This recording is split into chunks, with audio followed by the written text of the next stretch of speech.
Hello বন্ধুরা, তোমরা সবাই কেমন আছো? আজকে আমি তোমাদের সাথে একটা অন্য রকমের ভিডিও শেয়ার করছি। তো এই ব্লাউজগুলো দেখো আমি কতদিনে কমপ্লিট করেছি সেটা আমি তোমাদেরকে বলছি।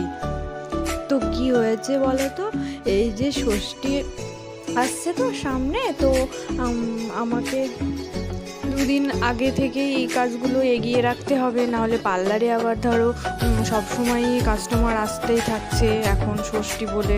তো আমি ভাবছি যে এই কাজ কটা আমি কমপ্লিট করে দিই, যে কটা আমার ষষ্ঠীর আগে দেওয়ার আছে, তারপরে আমি আবার আস্তে আস্তে সবাইকে বলবো। আসলে অনেক আগেই বুকিং করেছিল, সবাই দিয়ে গেছিলো, কিন্তু আমি সময়ের অভাবেই বানাতে পারিনি। তো আমি আস্তে আস্তে দুটো একটা করে যার যেটা দেওয়ার দিলাম, আর বলেছি যে তোমরা পরে আবার নিও, ষষ্ঠীটা বেরিয়ে যাক। তো আমি কি করছি বলো তো, মোটামুটি সব ড্রেসই রেডি হয়ে গেছিলো যাদের যাদের দেওয়ার ছিল।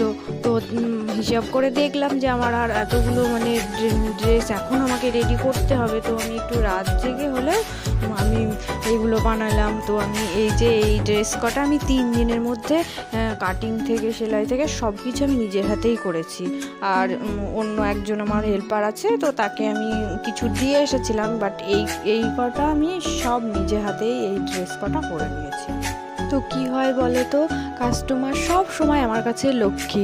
তো আমি কাস্টমারকে ঘোরাতে পারি না, আর কাস্টমার আমাকে সময় দেয়, কিন্তু সময়ের মধ্যে আমি যদি নাও করে দিতে পারি তবুও বলি যে আমার এই সমস্যা, তো বোঝে সবাই।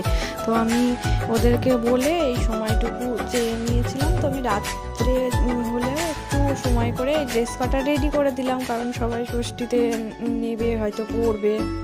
তো আমি এই 3 দিনের মধ্যেই এই ড্রেসগুলো রেডি করে রেখে আমি 2 দিন একদম ফাঁকা ছিলাম, পার্লারের সমস্ত কাজ হতো বলে পার্লারের কাজ করার জন্য। তো আমার ডিজাইনগুলো দেখে দেখো তোমাদের কেমন লাগছে, আমি এগুলো ডিজাইনও তোমাদের সাথে শেয়ার করব। তো তোমরা সবাই ভালো থেকো অনেক অনেক। আর আমার